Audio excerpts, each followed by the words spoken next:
Yeah, Stephen and Marissa, in the neighborhood we're just a few blocks from where we were yesterday morning, and you saw all of the devastation. Here's what's interesting. To your point, one side of the street is still at a level 3, and behind me, we actually have the Washington National Guard as well as the Spokane Police. They're still blocking off these roads. They say it's just too dangerous. So what you see next to the flashing lights, that side of the street is still under a level 3 evacuation order, so they still have not come home. The other side of the street, just what, I don't know, 30, 40 feet away, they have been downgraded to a level 2, meaning they can come home and they can check things out, but they have to be ready to go just in case things change. One of the reasons they're saying it's just too dangerous is because some of the flare-ups. Some of the video, I'll show you the video that we shot yesterday just in the neighborhood where we were live yesterday. I walked around the neighborhood and it was just sad. You look at every single home on both sides of the street completely gone, and then the neighbors on the back side were okay. I went a little farther into the neighborhood, and the entire neighborhood behind the street that we were on also leveled. So they were concerned about perhaps maybe even some water leaks. Yesterday they were turning off some of the water. They did mention perhaps the possibility of gas leaks. I do know that they were trying to get those off first thing once these fires came through here, because that's one thing you don't want to have happen. We continue to watch today. We're trying to get back to the fires this morning, or at least to the neighborhood, but again, they are keeping us back.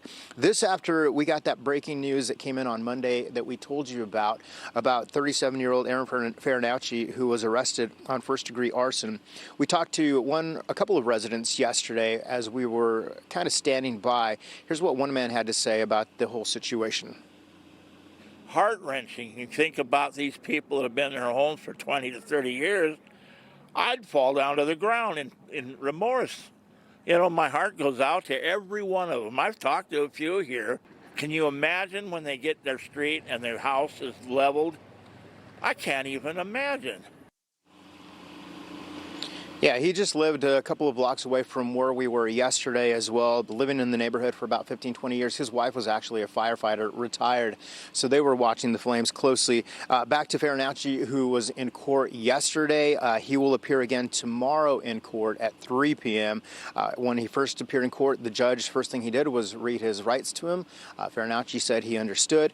The prosecution asking to keep the $1 million bail, that was granted, and to also keep Farinacci in Spokane County. If he were to post bail, they're asking that he not contact any of the victims or anyone that's been listed in the affidavit.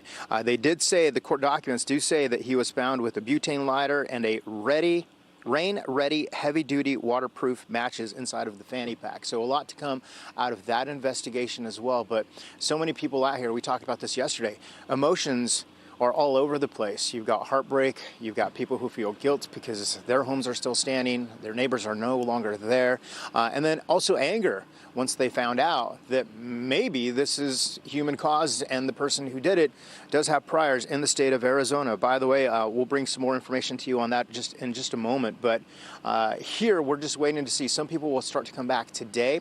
Yesterday when I was at the hotel, Marissa and Stephen, I did see people coming back into our hotel. I think some of them are switching hotels, or, you know, you've got a fluid situation.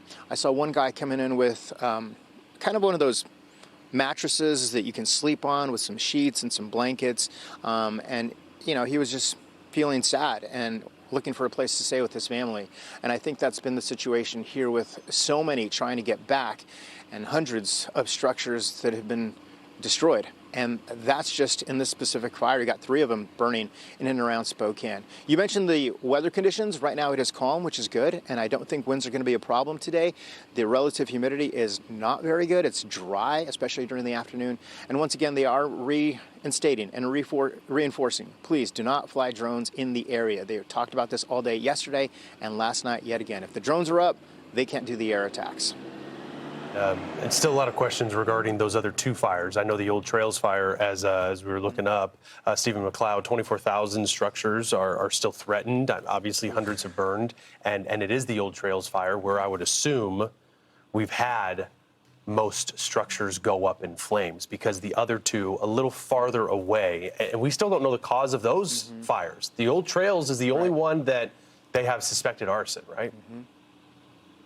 Absolutely, yeah. And the other two, they're still investigating.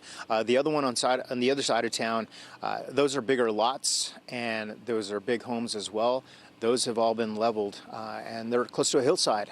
So we'll wait and see what they say on the other two fires. But yeah, you're right. As of this point, it looks like maybe this may have been human started Saturday once the winds picked up. Well, as Marissa said, if it wasn't lightning, then it was human. You know, that's the only thing that Mother Nature can do that causes a fire. All right, Fox Weather correspondent or Fox Weather meteorologist Craig Herrera in Spokane, acting as a correspondent these past few days. Craig, really appreciate it. Thank you. Thank you for joining us this morning.